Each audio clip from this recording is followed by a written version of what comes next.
Great Pond is a huge lake.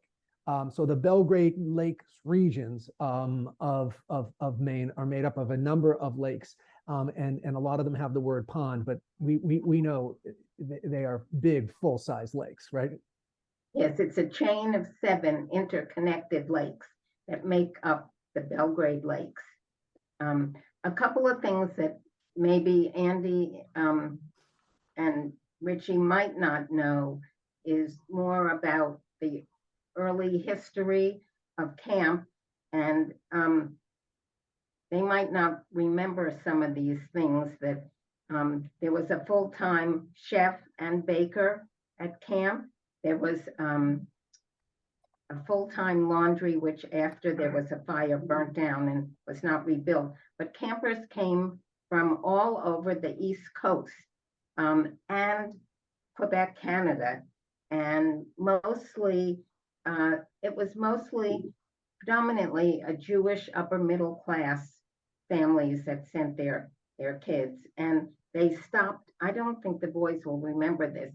There was a train station in North Belgrade that was specifically for camps, and there was a camp train every year that stopped there and unloaded the campers, and it's maybe a mile and a half from Camp Belgrade. It now has been moved and is a church, but at the time it was a stop for summer camps. Right, because up in the area, right, was Kennebec and Manitou and Matoka for girls. So right in that area, there were a number of very successful camps.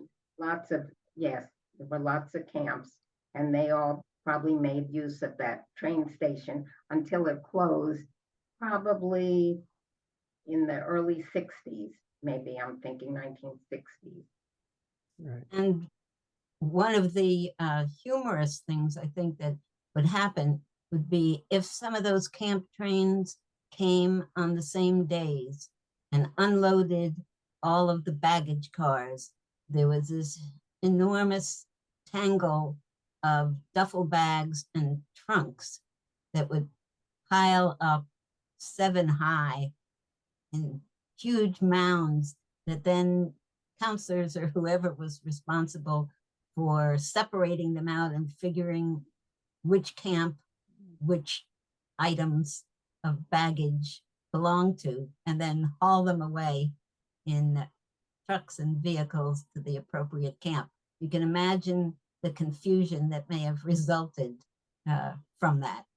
Go ahead, I'm sorry. Just going to say, in those days, every camper had a trunk. Nowadays, they use duffel bags and other things for camp. But in those days, even when Jill and I went to camp, because we went to a girls' camp for many years, you had a trunk with your name, and it was shipped up to North Belgrade, where Jill described the chaos at the train station. Take a moment to shine.